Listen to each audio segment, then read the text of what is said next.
Hola gente bonita, ¿cómo estamos? Hace algunas semanas andábamos vagando por las ruinas de Copán y además de quedarnos en hoteles de mala muerte porque no teníamos tanto presupuesto y comernos una bolsita de mangos por 60 lempiras, nos dimos cuenta que éramos ignorantes sobre toda la trayectoria de investigación y protección que ha tenido el sitio arqueológico. Así que nos propusimos hacer la tarea y el día de hoy les traemos un video dedicado a los comienzos de nuestras queridas ruinas mayas, sus estudios y todos los contextos políticos en los que ha evolucionado. Por supuesto, sin cobrarles un peso. 60 lempiras el mango Copán. El que compra a 20 aquí en el mercado, no se me olvida. Comenzamos.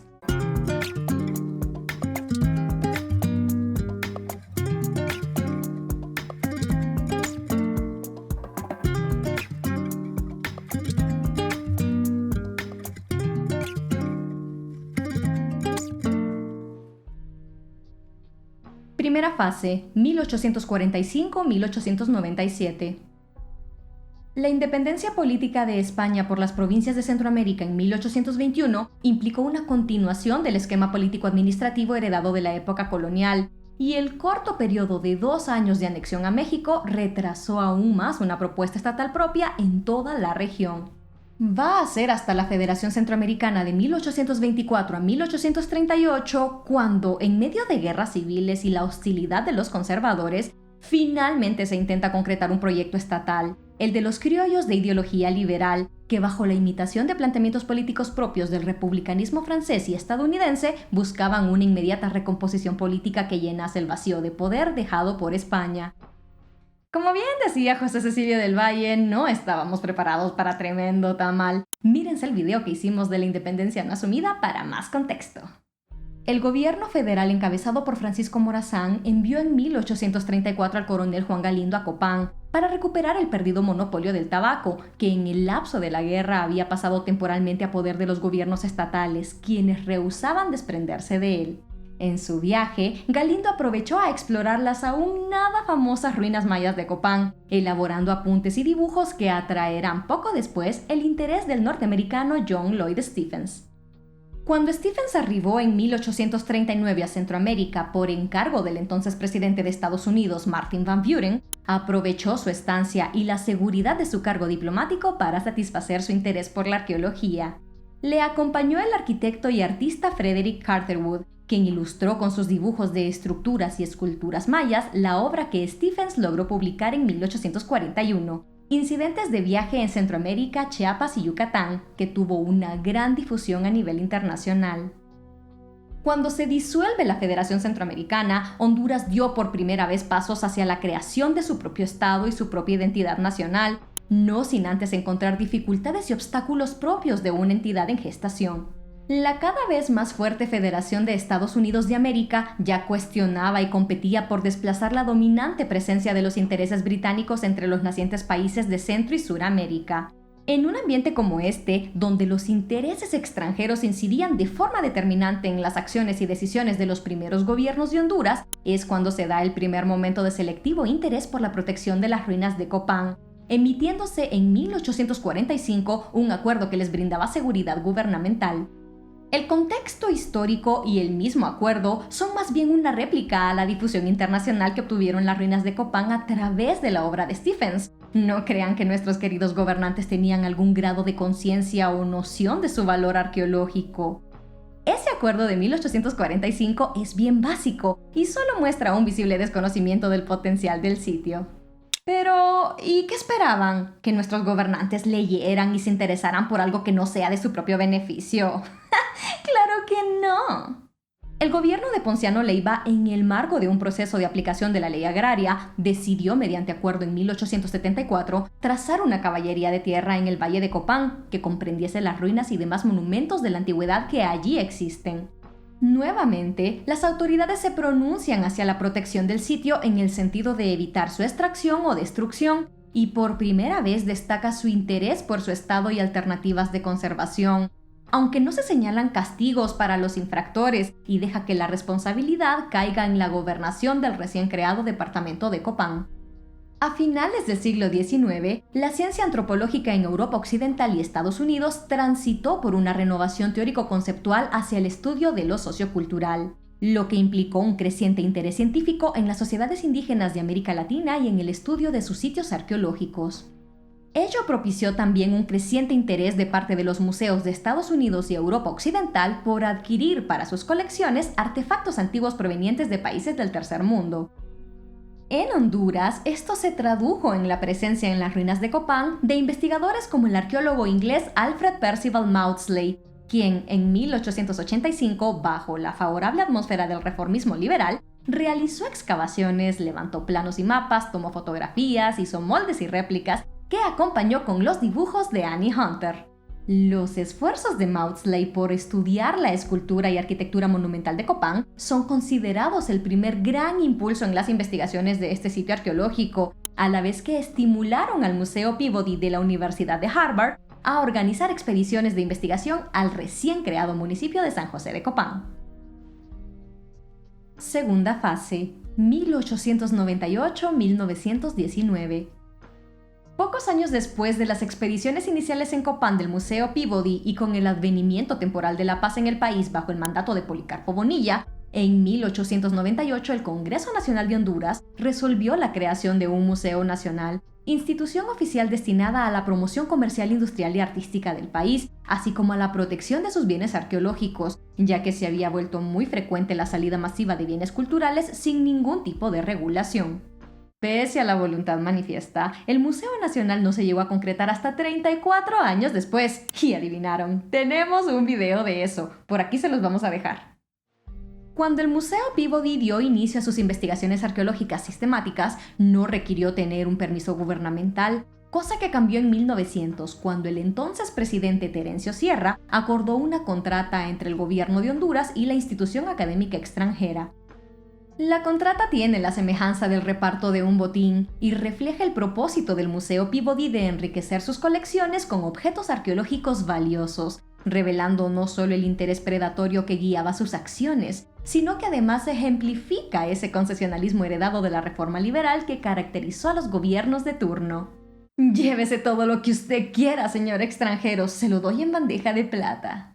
No estoy exagerando. En términos generales, la contrata resulta sumamente favorable al Museo Peabody, brindando en un lapso de 10 años oportunidad de explorar y excavar científicamente todo el territorio nacional, además de las ruinas de Copán, y le permitió quedarse con la mitad de los objetos encontrados.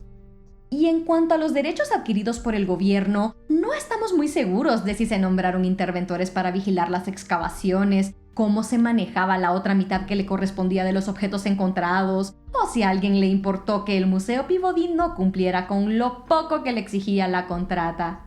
Pero, ¿y qué esperaban? ¿Que nuestros gobernantes hicieran cumplir la ley y se interesaran por algo que no sea de su propio beneficio? ¡Claro que no! Buscando lo rescatable de todo esto porque somos muy buena gente, se percibe una nueva visión e interés gubernamental sobre los llamados monumentos de la antigüedad de Copán. Se manifiesta claramente la importancia que se atribuye a tales ruinas como medio para conocer a la sociedad precolombina que la habitó y establecer el origen de los pobladores del continente americano.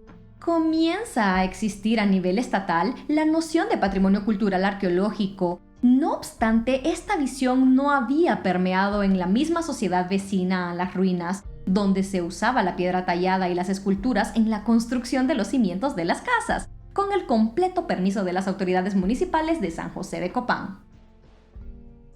Tercera fase, 1920-1949. A inicios del siglo XX estuvo en boga, sobre todo en los Estados Unidos, la escuela histórico-cultural, que influyó mucho en la ciencia arqueológica de entonces con su énfasis en el relativismo cultural. Asimismo, en 1910, en el marco del interés por las culturas americanas, se fundó la Escuela Internacional de Arqueología y Etnografía Americana, bajo la visión de universidades de Francia, Alemania y Estados Unidos. Acorde con lo anterior, en Estados Unidos se organizan congresos sobre investigaciones arqueológicas a nivel continental y figuran instituciones que apoyan y publican las investigaciones arqueológicas en América Latina, tales como el Smithsonian y la institución Carnegie. Específicamente, sobresale su apoyo a las investigaciones del explorador, arqueólogo y epigrafista mayense Sylvanus Griswold Morley. Hasta este momento, las ruinas de Copán fueron el centro de atención de la investigación arqueológica en Honduras, Sin embargo, a lo largo de la primera mitad del siglo XX, también se dieron varias investigaciones de esa índole en otras regiones del país por parte de arqueólogos extranjeros, que publicaron y difundieron sus trabajos dentro y fuera de Honduras. Por ejemplo, William Duncan Strong, Dorothy Popenoe, George Gordon, Franz Blum y Doris Stone. También debemos mencionar al nuncio apostólico Monseñor Federico Lunardi, que como aficionado de la arqueología realizó investigaciones en los valles de Comayagua, Otoro y en otras partes del territorio nacional. Además que denunció la depredación de piezas arqueológicas por algunos de los arqueólogos que les mencionamos anteriormente. ¡Ay, bebé! Como que usted no haya hecho también su propia colección arqueológica, no nos desconozcamos. En junio de 1927, tras 18 años de ausencia, volvió a ser publicada la Revista del Archivo y Biblioteca Nacional, esta vez como órgano divulgativo de la recién organizada Sociedad de Geografía e Historia de Honduras. Desde su reaparición hasta 1949, en la revista se publicaron un total de 59 artículos sobre arqueología en Honduras, 30 de los cuales se referían a las ruinas de Copán.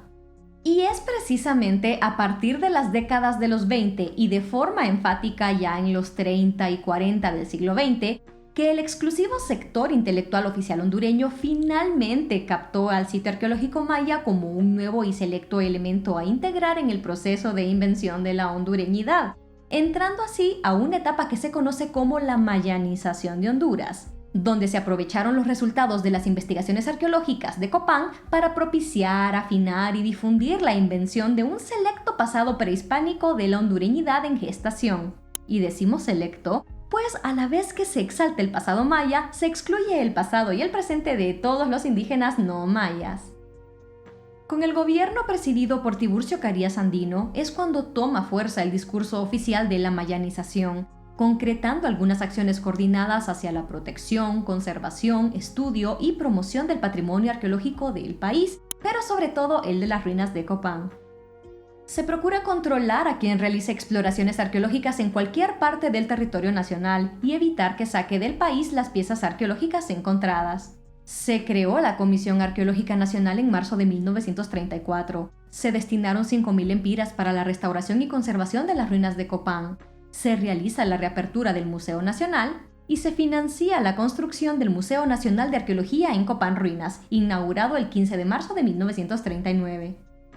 Además de las excavaciones, la restauración y conservación monumental, se comienza a realizar la promoción del turismo hacia las ruinas de Copán, que por entonces ya tenía las características de un parque arqueológico, por lo que en 1946 el Ministerio de Educación Pública redacta la primera guía turística sobre las ruinas, escrita por Gustavo Stronsvik, demostrando el temprano crecimiento turístico que ya estaba teniendo el sitio. Si quieren ver algunas consecuencias tangibles de la mayanización, aquí les dejamos el video del Parque La Concordia. Creo que ya cité todo el canal en este video, ¿ah? Volverá a pasar. Durante los últimos años del Cariato, pese al total apoyo gubernamental y de la intelectualidad oficial a la mayanización, fuera de la natural curiosidad, la visión popular sobre el patrimonio arqueológico no varió mucho en cuanto a interés hacia el mismo, excepto que ahora se le reconocía un valor monetario.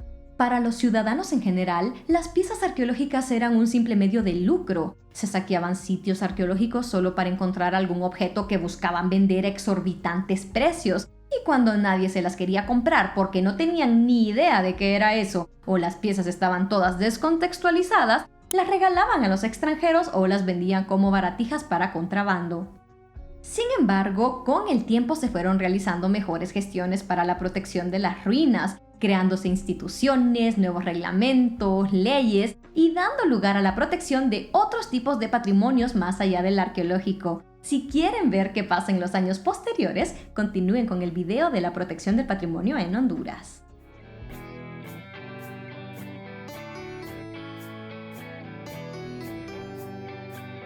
Gente bonita, muchas gracias por ver nuestro video. Toda la información utilizada en este guión la tomamos del artículo. Hacia la definición de una política estatal de protección del patrimonio cultural en Honduras, el caso de la arqueología 1845-1948 de Kevin Rubén Ábalos. En la caja de descripción les dejamos el enlace al artículo por si quieren consultarlo. Por hoy terminamos. De mi parte es todo. Yo soy Siris, esto es Colectivo Re y ¡mua! Les mando besotes con la forma de 18 conejo. Nos vemos en el siguiente video.